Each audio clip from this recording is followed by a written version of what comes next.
রহমান রাহিম। আসসালামু আলাইকুম। আমি আলম কবিরাজ। পুরুষ ভাইদের জন্য এমন একটি গুরুত্বপূর্ণ বিদ্যা দেব, এটা শুধু পুরুষ ভাইদের উপকারের জন্য, মানুষের কল্যাণের জন্য আমি একটি উস্তাদি বিদ্যা দিতেছি, যেটার মাধ্যমে আমরা হাজার হাজার মানুষ উপকার পাইতেছি। এটা এমন একটি গাছ, যেই গাছ মাথায় যদি আমরা বেঁধে রাখতে পারি, ঘন্টা জুড়ে যতক্ষণ পর্যন্ত এই গাছের শিকড় মাজায় থাকবে ততক্ষণ পর্যন্ত আপনার বীর্যটা ইনশাল্লাহ আউট হবে না। এটা অবশ্যই পরীক্ষা করেই আমি আপনাদেরকে দিতেছি। আমি গাছটি আপনাদেরকে দেখাইতেছি। গাছটার অবশ্যই আপনারা সবাই চেনেন। এ হলো গাছ।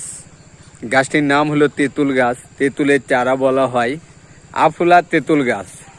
যে তেঁতুল গাছে এখনো কোনো ফুল আসে নাই, অমাবস্যা রাত্রে, নিঝুম রাতে, পরিপূর্ণ অমাবস্যা ঘোর অন্ধকার রাতে, উলঙ্গ শরীরে নিঃশ্বাসটা বন্ধ করে আপনার এই গাছের একটি শিকড় তুলে নিতে হবে।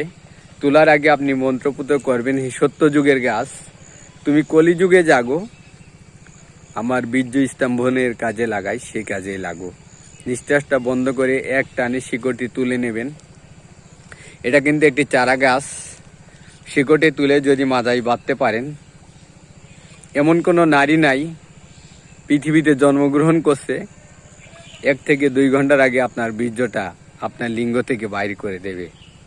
তা বন্ধুরা, এটা কোনো ভুলভাল বিদ্যা নয়, এটা আমার উস্তাদের গুরুবিদ্যা। যে উস্তাদ, যার আমি সম্মান করি, যে আমার গুরু, যাকে আমি প্রণাম করি, সেই গুরু আমাকে শিক্ষা দিয়ে গেছে।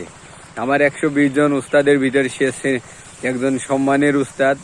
সেই উস্তাদ এটা বলছে যে তুমি মানুষের উপকারের জন্য, মানুষের কল্যাণের জন্য বিদ্যা দিয়ে যাবা, যেটা মানুষ উপকার পায়। আজকে দম্পতি জীবনে কলহ, আজকে দম্পতি জীবনে অনেক অশান্তি, সেই দম্পতি জীবন যেন সুখময় হয় যদি এই আলম কবিরাজ আপনাদের একটা উপকার করতে পারে আমার উস্তাদের মাধ্যমে। আমার উস্তাদকে দোয়া করবেন, আমার জন্য দোয়া করবেন। তা বন্ধুরা, বীর্য স্তম্ভনের জন্য আমার কাছে ঔষধ আছে। যদি ঔষধ নিতে চান আমার সাথে যোগাযোগ করবেন। আমি 3 মাসের একটি চিকিৎসা দিয়ে থাকি। ভালো থাকবেন। আসসালামু আলাইকুম।